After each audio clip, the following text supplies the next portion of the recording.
నమస్తే అండి. Welcome to Bharat skill centre. My name is GMD Ravikumar, a soft skills and personality development trainer. ఈరోజు నేను మాట్లాడబోయే అంశం మనల్ని, మన బౌండరీస్, మన రిలీజియన్, మన రీజియన్, మన కల్చర్ని దాటి మనందరినీ ఏకం చేసేటటువంటి అంశం, అదే language. Language is not just a tool for communication, it's a bridge to opportunities. ఈరోజు నేను మాట్లాడబోయేటటువంటి లాంగ్వేజ్ హిందీ. నిజానికి మన మాతృభాష అంటే మనందరికీ గౌరవం అండ్ గర్వం కూడా. అంత గొప్ప భాష ప్రపంచంలో మరెక్కడా లేదని చెప్పి మనం భావిస్తూ ఉంటాం.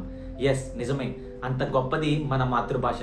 కానీ మారుతున్నటువంటి పోటీ ప్రపంచంలో మరిన్ని లాంగ్వేజెస్ నేర్చుకోవడం అనేటువంటిది మనము మరింత ఎక్కువగా అవకాశాలని సృష్టించుకోవడానికి, వినియోగించుకోవడానికి ఉపయోగపడేలాగా చేస్తాయి. ఒక్కసారి ఆలోచించండి, ఇంగ్లీష్ లాంగ్వేజ్ నేర్చుకుంటే ప్రపంచంలో ఎక్కడైనా కూడా మనము మన సత్తా చాటొచ్చు అని చెప్పి భావిస్తూ ఉంటాం.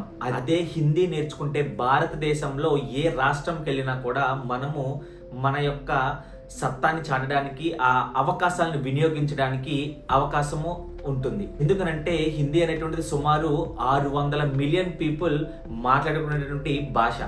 అలాగే ప్రపంచంలో టాప్ 3 లాంగ్వేజెస్లో హిందీ కూడా ఒకటి. నిజానికి మనలో చాలా మంది అనుకుంటారు హిందీ అనేటువంటిది నార్త్ ఇండియన్ లాంగ్వేజ్ అని. కానీ అది ఎంత మాత్రం కరెక్ట్ కాదండి. ఎందుకంటే Hindi is a linked language that connects different parts of the world.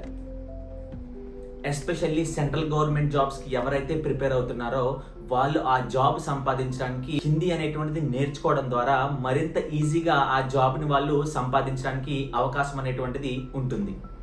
Remember one thing, Telugu is our identity, English is our global link and Hindi is our unity. From UPSC to central government jobs, Bollywood to business, మీరు హిందీ నేర్చుకోవడం వల్ల మన భారతదేశం వ్యాప్తంగా అక్కడ ఉన్నటువంటి అవకాశాలని లేదా అక్కడ మన సత్తా చాటడానికి మరింత ఎక్కువగా అవకాశం అనేటువంటిది హిందీ నేర్చుకోవడం వల్ల ఉంటుంది.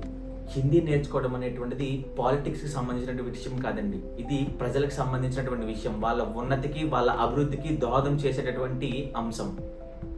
కనుక ప్రతి ఒక్కరూ హిందీ నేర్చుకొని అవకాశాలని అందిపుచ్చుకొని మీ సత్తాని చాటాలని చెప్పి మనస్ఫూర్తిగా కోరుకుంటున్నాను.